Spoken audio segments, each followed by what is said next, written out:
Yo, welcome back to the Mob of Two channel. We have been on a bit of a hiatus, but that ends today.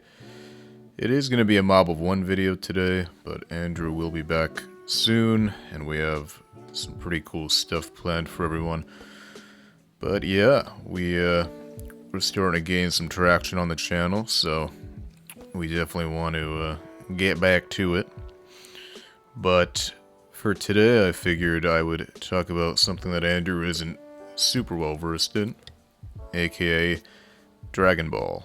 And he actually does like Dragon Ball, but I'm kind of a nerd with it. I was a huge fan of it growing up as a kid. It was my favorite show as a kid. So Dragon Ball definitely has a place for my heart. I am a bit of a nerd with it, but that's okay. Got a lot of professional NBA players and NFL players who love Dragon Ball too, so fuck it. I'm not ashamed. But recently, some movie theaters had a showing of the first 3 episodes of Dragon Ball Daima, the English dub, and I definitely had to check it out. A friend of mine and I went to one of the showings recently on Sunday, and I do have a few thoughts on it. To preface, I think what happened to Akira Toriyama was heartbreaking. I think his art is one of a kind. So many people owe their careers to Akira Toriyama, and so many people had extremely memorable childhoods because of Akira Toriyama. So I think the degree to which his work impacted a lot of people's lives should not be understated. And I've just always admired the guy based on everything I've heard from him, that he pretty much wrote everything off the cuff. He was, because of all the deadlines he had to face, he had to just think really quick on the top of his head week to week, and that's probably the case with a lot of manga writers, but I don't know. I love his art style, his character designs. Some people criticize parts of his storytelling. I think he's a good storyteller. I think he did the best job anyone could do with the deadlines and the pressure that was thrust upon him while he was creating the series. But yeah, I love how he blended humor, action, sci-fi, so many different elements, so many different genres into one manga, sorry. Anime's on my mind due to Daima. But anyway, let's fucking just get right into it. So I'm gonna try to keep this spoiler free for the people who haven't seen it. I might mention a couple of things that could be considered minor spoilers here and there. So if you don't want to know anything at all about the series, I would probably back out. But I'll do my best to not go too deep into the spoiler territory. But Daima takes place after the Buu arc, but before Dragon Ball Super. So I know some people would have preferred either having the Moro arc or some of the other arcs animated in regard to Dragon Ball Super before getting a series like this, but I don't know. I think yeah, it would be cool, and I think we definitely will get that animated in the future. But the big selling point for Daima was that it was Toriyama's original story. He created the entire story from it. For it, he created all the character designs. He was in charge of pretty much the world building, the lore, and seeing as it's possibly the last big project he was involved with, I think it's definitely important to give it a chance, even if you're not a fan of the idea of Goku getting turned into a kid. A lot of people don't like GT too much, but this time around, pretty much every main character gets turned into a kid, which I don't think that's a spoiler if you've seen any artwork from the show or any trailer or any teaser or poster from the show. They make it quite obvious. But anyway, I think that Daima is a slow burn. I think that based on the first 3 episodes, there's going to be a lot of lore and a lot of world building throughout the series. And that's actually kind of a good thing in my opinion, because we've had different shades of Dragon Ball and different tones and different combinations of tones throughout the years. And at times, the series really felt almost like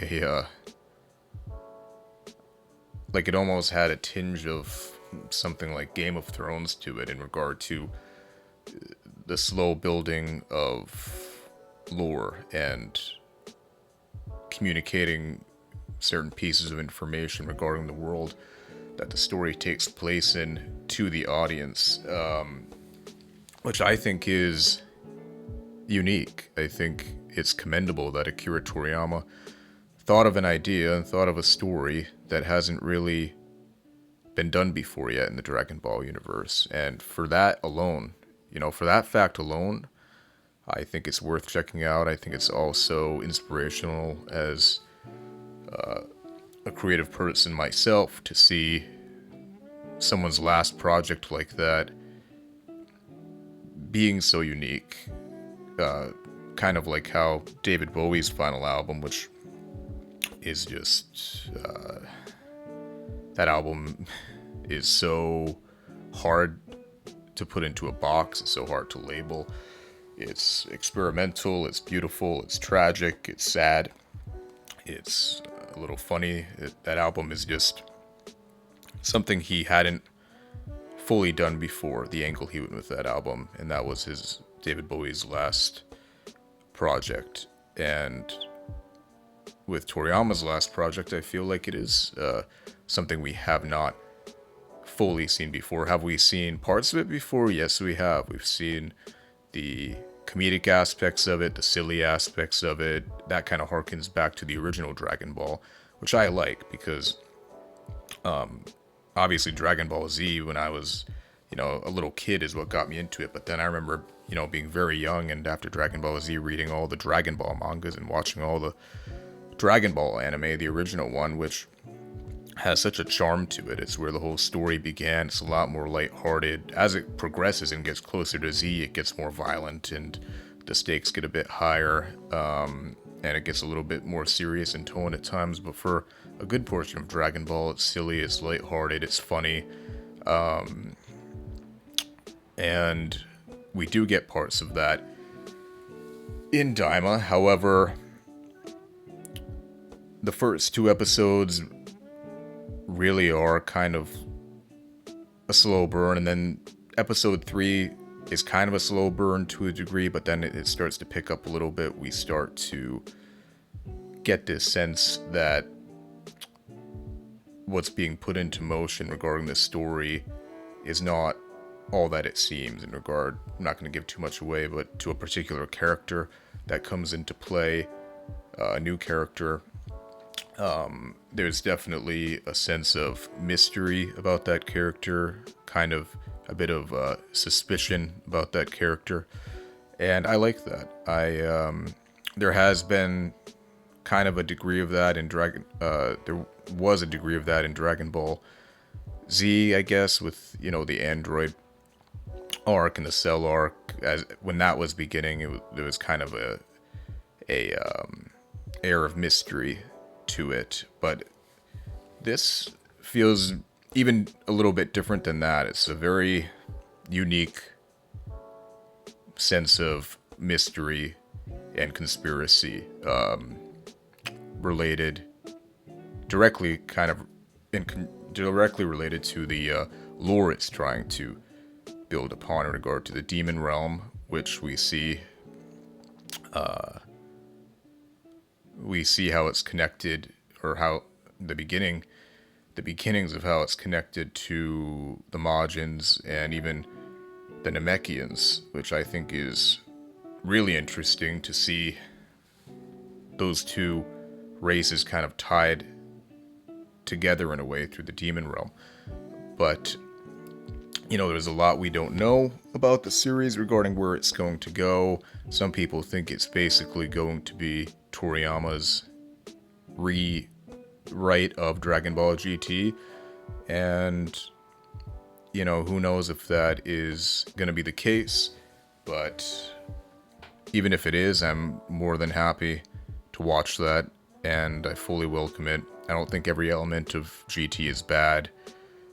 I definitely, I watched the whole thing when I was a little kid, but there was always something off with GT about the tone and even the color grading to a degree of it. It just felt off to me.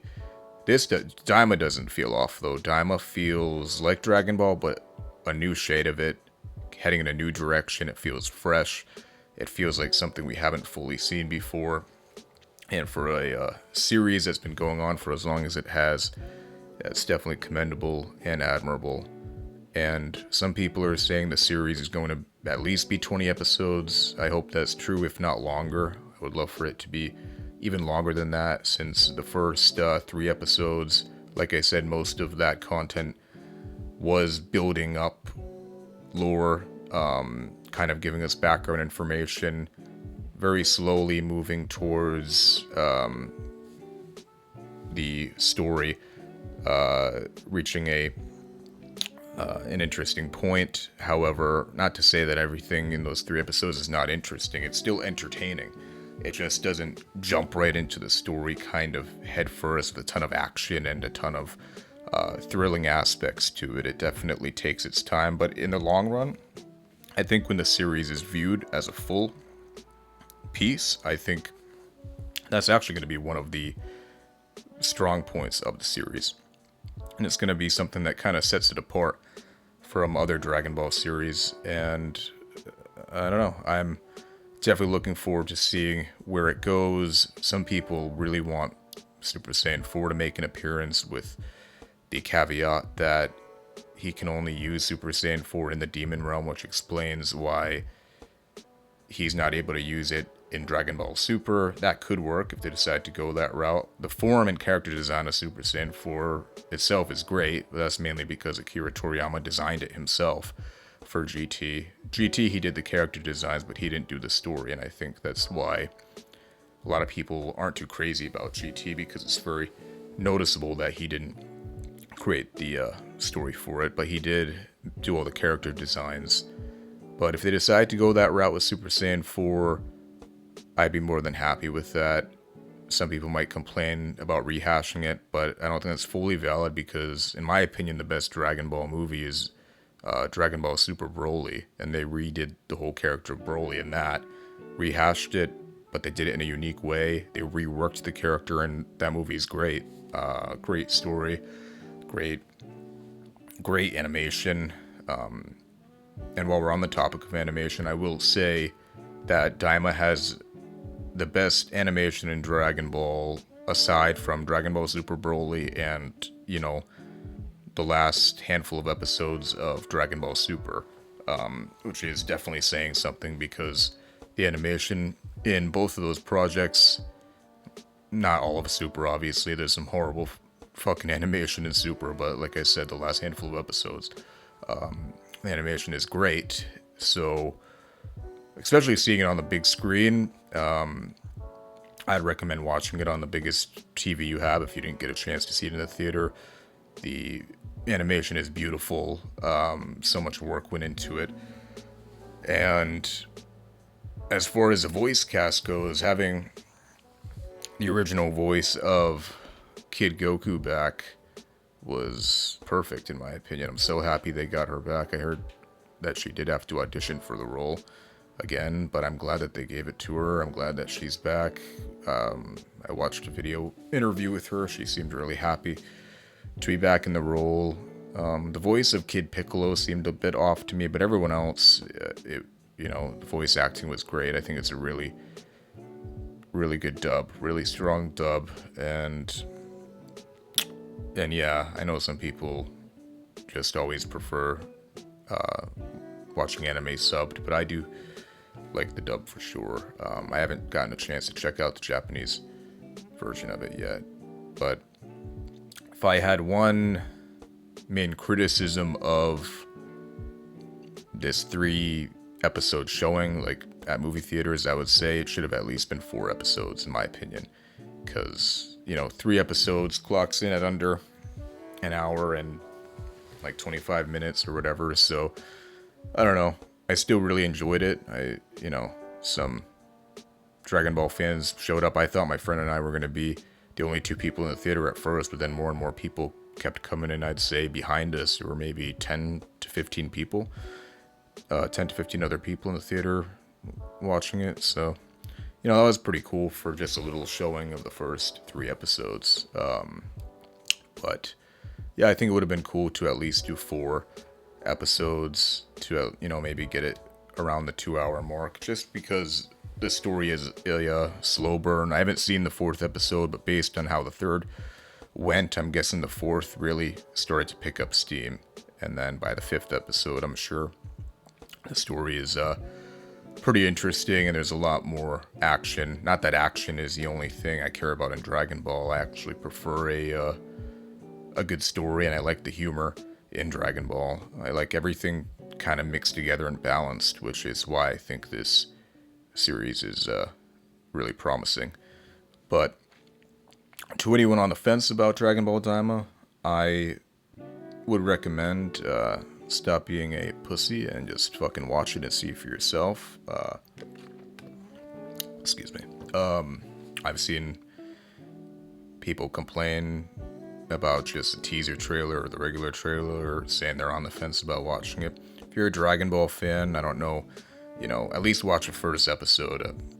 To me, you kind of do have to watch the at least the first 3 to know if you're gonna like it or not, but some people might just watch the first and think it's too slow. But a slow burn in regard to storytelling isn't always a bad thing. Some of the things they touch upon in these first 3 episodes could very well end up coming back into play in the middle of the series, towards the end of the series. That's what I was saying earlier. With some pieces of fiction, you have to kind of judge it as a whole, and I think that will be the case with Daima.